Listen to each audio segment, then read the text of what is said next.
দুটি সংখ্যার লসাগু ও গসাগু যথাক্রমে 315 ও 7। একটি সংখ্যা যদি 35 হয় তাহলে অপর সংখ্যাটি কত? তাহলে এইটা আমরা কিভাবে বের করব? দেখো, প্রথমে তো আমাদের জানতে হবে যে দুটি সংখ্যার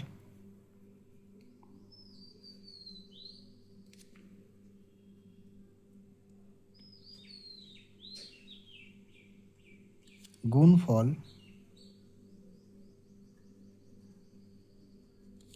সমান সমান দুটি সংখ্যার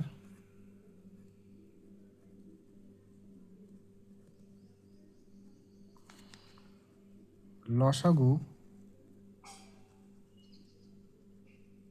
ইন্টু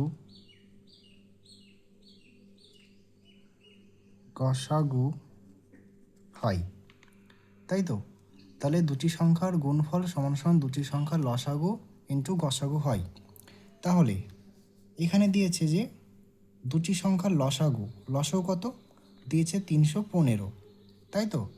এবং লসাগু দিয়েছে 315 এবং গসাগু দিয়েছে 7 এবং একটি সংখ্যা দিয়ে দিয়েছে তোমার 35। তাহলে আমরা এখানে লিখতে পারি না দুটি সংখ্যার গুণফল, তাহলে একটি সংখ্যা হচ্ছে এক্স, জানি না, একটি সংখ্যা বের করতে হবে, অপর সংখ্যা কত আছে 35 সমান সমান দুটি সংখ্যার লসাগু ইন্টু গসাগু, তাই তো? তাহলে কত আছে 315 ইন্টু 7, তাই না? তাহলে এখানে দেখো এক্স সমান সমান কী করতে পারি, এই 35টা নিচে নিয়ে যেতে পারি, অর্থাৎ 315 ইন্টু 7 ভাগ 35, তাই না? তাহলে দেখো 7 দিয়ে যদি কাটি 35কে, 5 7টা 35, এবং 5 দিয়ে যদি 315 কাটি, 5 6 30 এবং 15 3, অর্থাৎ অপর সংখ্যা হবে তোমার 63। তো অপশন নম্বর বি আমাদের সঠিক অ্যান্সার, তাই না? তাহলে আমাদের পরের অঙ্কটা দেখি।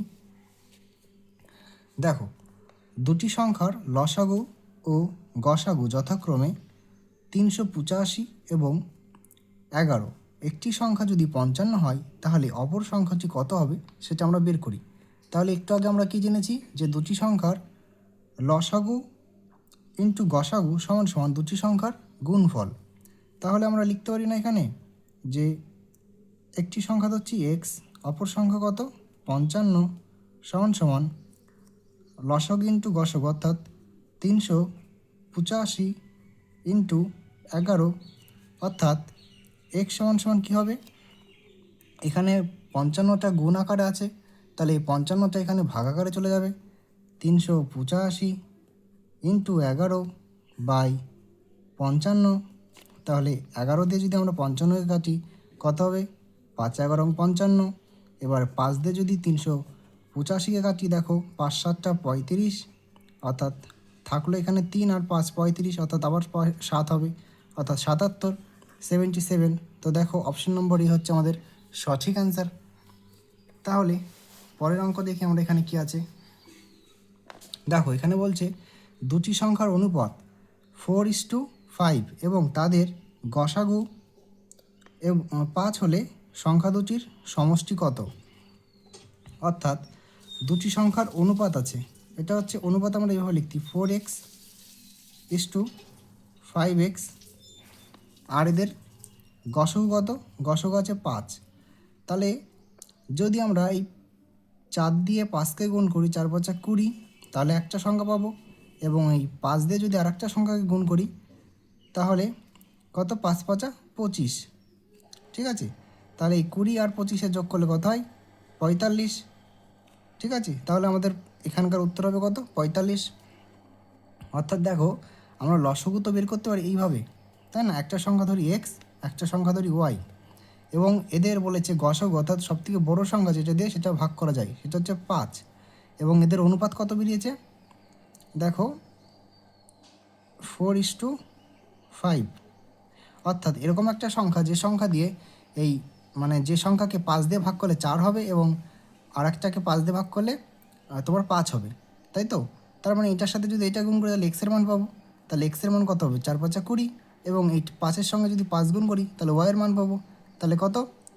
5 5 25। তাহলে কত পেয়ে গেলাম আমরা? 45। সিম্পল, এইভাবে করতে হবে। পরের প্রশ্নটা দেখো, একই রকম। দুটি সংখ্যার অনুপাত 6:5 এবং তাদের গসাগু দেখো 3। সংখ্যা দুটির সমষ্টি কত? অর্থাৎ সমষ্টি বলতে গেলে যোগফল, ঠিক আছে। তাহলে এখানেও দেখো সেমভাবে, অর্থাৎ 6-এর সঙ্গে যদি 3 গুণ করি, 3 6 কত? 18 যোগ, এবং 5-এর সঙ্গে যদি 3 গুণ করি, 3 5 15 যোগ করলে কত হবে? তোমার 33, তাই না? অনলাইনার কোশ্চেন। তাহলে এইটাই যদি দেখো সিম্পলভাবে, একটা এক্স আর একটা ওয়াই, সবথেকে বড় সংখ্যা যেটা 3 দিয়ে কাটবে, তাহলে এখানে কত আছে? অনুপাত কত বেরোচ্ছে? একটা 6 বেরোবে, একটা বেরোবে 5, তাই না? তার মানে এরকম একটা সংখ্যা এক্স হচ্ছে এরকম একটা সংখ্যা যেটাকে 3 দিয়ে ভাগ করলে তোমার 6 হয়, আর ওয়াই হচ্ছে এরকম একটা সংখ্যা যেটাকে 3 দিয়ে ভাগ করলে 5 হয়। অর্থাৎ এটার সাথে এটা গুণ করতে হবে, 3 6 18, এবং এটার সাথে এইটা গুণ করতে হবে, 3 5 15, এদের যোগফল কত? 33। এটাই হচ্ছে আমাদের উত্তর, ঠিক আছে। দেখো আমাদের 5 নম্বর প্রশ্ন, 200 এবং 300-র মধ্যে বৃহত্তম কোন সংখ্যাকে 6 8 এবং 9 দ্বারা ভাগ করলে, ঠিক আছে, প্রতি ক্ষেত্রেই ভাগশেষ 5 থাকবে। অর্থাৎ এরকম একটা সংখ্যা বের করতে হবে যে সংখ্যাকে এই সংখ্যা দিয়ে ভাগ করলে সব ক্ষেত্রেই 5 বেরোবে, এবং সেটি 200 এবং 300-র মধ্যে থাকতে হবে। তাহলে আমাদের প্রথম কাজ হচ্ছে লসাগু বের করা, অর্থাৎ 6 8 এবং 9-এর লসাগু বের করতে হবে। লসাগু দেখো 2 দিয়ে দিলাম, 3 হলো, এটা হবে 4 হবে, আর এখানে 9 9 থেকে যাবে। এখানে আবার দেবো 3 দিয়ে, 1 হবে, এখানে 4 থাকলো, এখানে 3 আসলো। অর্থাৎ পেলাম কি? 2 পেলাম, একটা 3 পেলাম, 1 পেলাম, 4 পেলাম, এবং 3 পেলাম। 3 দুগুণে 6, তাই তো? 4 6 24, 24 গুণ 3 কত হয়? তোমার হয়ে গেল 72, তাই তো? এবার দেখো 72 200-র মধ্যে কতবার যাবে? 200-র মধ্যে 72, 200-র পরে কতবার যাবে? 300-র মধ্যে কতবার যাই, তাই না? এখানে যদি আমি 3 বার দিই, 3 বারে হচ্ছে 3 7 21, 200 বেশি আরও লাগবে, 4 বার দিলাম, ঠিক আছে। 72 × 4, অর্থাৎ 4 দুগুণে 8, এবং 3 অর্থাৎ 24, তাই তো? 4 7 28, 288। 288 হচ্ছে এরকম একটা সংখ্যা যেটা এদের এই সংখ্যা দিয়ে ভাগ যাবে, এবং বলেছে যে প্রতি ক্ষেত্রে 5 অবশিষ্ট থাকবে। অর্থাৎ 288-র সঙ্গে আমরা যদি 5 যোগ করে দিই তাহলে কত পাবো? দেখো এখানে হচ্ছে 3, এখানে হচ্ছে 9, এখানে 2, অর্থাৎ 293। তো 293 দেখো অপশন নম্বর বিতে আছে। এটা হচ্ছে আমাদের সঠিক অ্যান্সার, ঠিক আছে। তাহলে তোমাদের লাস্ট কোশ্চেন এটা দেখো, 400 এবং 500-র মধ্যে বৃহত্তম কোন সংখ্যাকে 12 16 এবং 24 দিয়ে বিভাজ্য করলে প্রতি ক্ষেত্রে মানে কিছুই বাঁচবে না, ঠিক আছে, এটা বিভাজ্য হয়ে যাবে পুরোপুরি। তো এটা হচ্ছে তোমাদের হোমওয়ার্ক থাকলো, এটা সবাই কমেন্ট করবে।